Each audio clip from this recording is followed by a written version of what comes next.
Hi everyone, जैसा कि आप जानते हैं कि कोविड-19 यानी कोरोना वायरस ने वर्ल्ड के इकोनॉमी को कैसे डेंट किया है, इफेक्ट किया है। स्टॉक मार्केट को आपने देखा होगा किस तरह से अपने टॉप से 30-40% नीचे आ गया था। और लास्ट नाइट बहुत ही ज्यादा एक शॉकिंग न्यूज आया है म्यूचुअल फंड इंडस्ट्री में।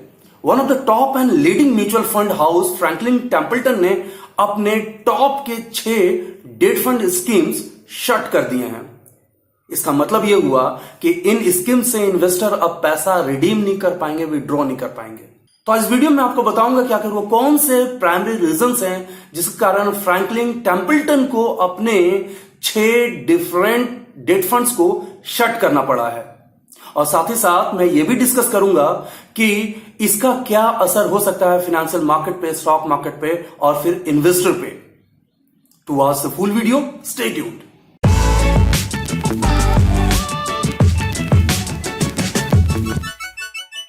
Welcome back. I am Anurag, founder and lead trader for Sunfip capital. अगर आप हमारे इस चैनल पे नए हैं तो हमारे इस चैनल को जरूर सब्सक्राइब करें, वीडियो को शेयर करें, लाइक करें और यस, बेल आइकन को प्रेस करना बिल्कुल भी ना भूलें, क्योंकि बेल आइकन को प्रेस करेंगे तो ही हमारे वीडियोस के लेटेस्ट नोटिफिकेशन आपके मोबाइल पे पहुंच जाएंगे। और अगर आप मुझसे पर्सनली डेली बेसिस पे कनेक्ट होना चाहते हैं स्टॉक मार्केट अपडेट्स को लेकर के, या फिर ये देखना चाहते हैं कि लाइव मार्केट में मैं किस तरह की स्ट्रेटजी इनिशिएट करता हूं, तो हमारा टेलीग्राम चैनल आप ज्वाइन कर सकते हैं जो बिल्कुल फ्री है और उसका लिंक नीचे डिस्क्रिप्शन बॉक्स में दिया गया है।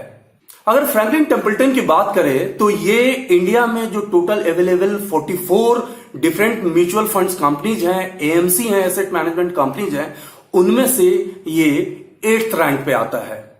अब मैं आपको यहां पे ये भी बता दूं कि फ्रैंकलिन टेम्पल्टन के पास टोटल एयूएम जो एसेट अंडर मैनेजमेंट है वो 11.6 लाख करोड़ का है। वो ये बताता है कि इसका बिजनेस यहां पे इंडिया में कितना ज्यादा बड़ा है।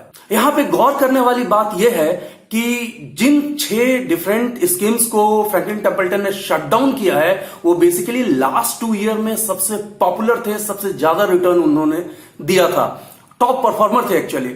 और सबसे इंपॉर्टेंट बात कि इन फंड्स में सबसे ज्यादा इन्वेस्टमेंट रिटायर्ड पर्सनल का था।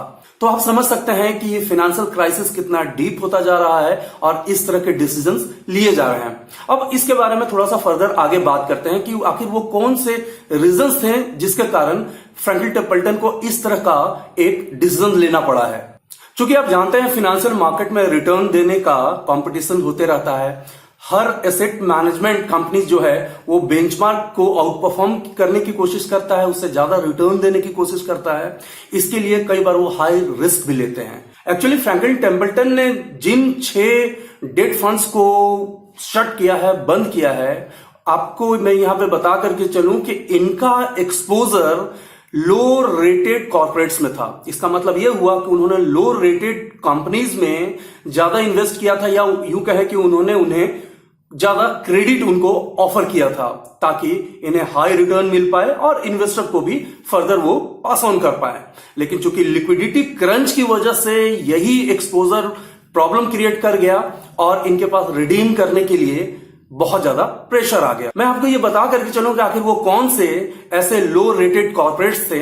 तो उनका नाम है Voda Idea, SL group, ADAG group.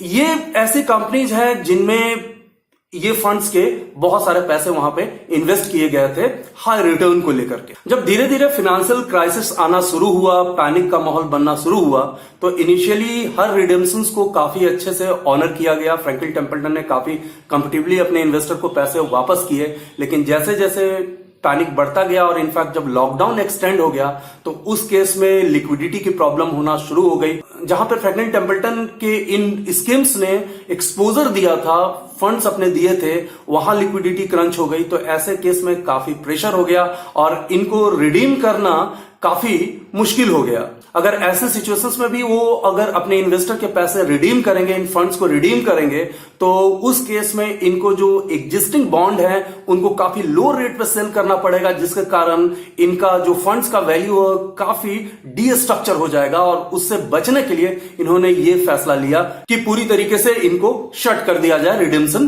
Block कर दिया जाए। अब मैं ये एक्सप्लेन करता हूं कि इस इंसिडेंट का म्यूचुअल फंड इंडस्ट्री पे क्या इफेक्ट पड़ेगा, इन्वेस्टर इसे लेकर के कैसे रिएक्ट करेंगे। आप जिस तरह से जान रहे हैं कि चारों तरफ फाइनेंशियल मार्केट में एक पैनिक का माहौल तो ऑलरेडी है कोरोना वायरस के कारण, ऐसे में इस न्यूज के आ जाने से कैस्केडिंग इफेक्ट हो सकता है। आप ये रियलाइज करेंगे कि पैनिक के कारण बहुत सारे इन्वेस्टर अपने डिफरेंट फंड से, डिफरेंट म्यूचुअल फंड हाउसेस से पैसे निकालने की कोशिश करेंगे, जिसके कारण एक पैनिक का माहौल और ज्यादा क्रिएट हो सकता है और ये कहीं भी फाइनेंशियल मार्केट के लिए, म्यूचुअल फंड इंडस्ट्री के लिए बिल्कुल अच्छा नहीं होगा। ऑल्दो एमफी ने, association of mutual fund of India ने एक स्टेटमेंट देने की कोशिश की है कि हमारे सिस्टम में अच्छा लिक्विडिटी है। आरबीआई ने डिफरेंट स्टेप्स लिए हैं, 7 लाख करोड़ से ज्यादा का यहां पे लिक्विडिटी है और तो और रेट कट की भी बात की जा रही है। तो ये सारी बातें तो हो रही है, लेकिन आप जानते हैं कि पैनिक सिचुएशंस में कुछ ज्यादा सुना नहीं जाता है। लोग रिडीम कराना चाहेंगे और इस तरह से म्यूचुअल फंड इंडस्ट्री पे इसका बहुत बुरा असर पड़ सकता है। स्टॉक मार्केट पे भी एक नेगेटिव रिएक्शंस आपको देखने को यहां पे मिल सकता है। अब हम बात करते हैं कि चूंकि ये स्कीम तो शट डाउन कर दिए गए हैं, यहां से आप विड्रॉ नहीं कर सकते हैं, तो फिर इन म्यूचुअल फंड इन्वेस्टर के इन पैसों का क्या होगा। फ्रैंकलिन टेम्पल्टन ने इस तरह का एक स्टेटमेंट दिया है कि डेली बेसिस पे एनएवी का रेट मेंटेन किया जाएगा और बॉन्ड मार्केट का कंफर्टेबल सिचुएशन होते ही, स्टेबलाइज होते ही हम आपको रिडीम करेंगे। लेकिन ये बॉन्ड मार्केट कब कंफर्टेबल होगा, कब स्टेबलाइज होगा, कहना बहुत ज्यादा मुश्किल है।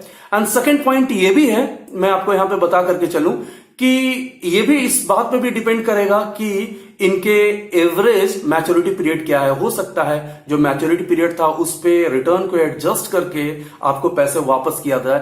कुल मिलाकर के ये बहुत अच्छा साइन नहीं है। इसीलिए आप कोई भी इन्वेस्टमेंट आप करते हैं म्यूचुअल फंड्स में, मेक श्योर कि आप किसी भी म्यूचुअल फंड्स में या डिफरेंट फंड्स में इन्वेस्टमेंट करते समय सिर्फ और सिर्फ एक्सपर्ट और सर्टिफाइड फाइनेंशियल एडवाइजर की ही राय लें। अगर आप किसी एक्सपर्ट के साथ सलाह लिए होते तो शायद कुछ दिन पहले ही वो आपको इंटिमेट कर दिया होता या थोड़ा हिंट दिया होता कि इन फंड्स में प्रॉब्लम हो सकती है।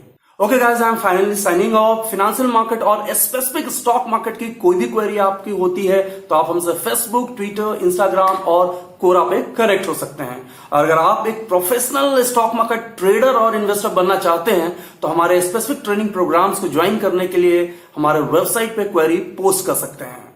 Thanks for watching, take care. Video को लाइक करें, शेयर करें, सब्सक्राइब करें और आने वाले वीडियोस के नोटिफिकेशंस के लिए बेल आइकन को दबाएं।